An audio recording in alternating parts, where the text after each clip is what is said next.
Mga boss, so magandang umaga kung umaga, hapon, magandang hapon kung hapon. Alright, so dito naman po tayo sa flasher relay mga boss. Ito yung minomodified namin na flasher relay na mayroong adjustable, yan o.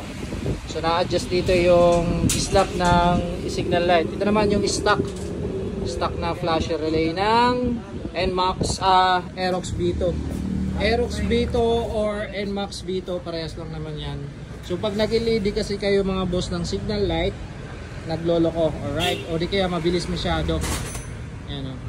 Normal. Normal yun. Yan, masyado mabilis. Yan, mabilis siya. Hazard yan, mabilis siya. Pero yung iba naman, okay naman na sa kanila yan. Pero maganda dito sa adjustable flasher relay natin mga boss. Pag ito yung nakakabit, pwede bumalik yung dati lang yung blink. Yung sakto lang. So, ma-adjust ko anong gusto nyong blink. So, kakabit muna natin yun. Ito kasi, fix na to mga boss. Kung anong maibigay niya, yun na talaga yun. Ayan, signal mo.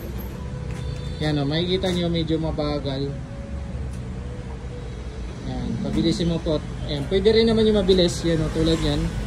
So, saktuhin mo lang po. Yan, right. Yan. So, saktong-sakto ang blink niya. So, pag nag-LED kayo mga boss ng Aerox B2, kailangan nyo yung ganito. Alright, let's go.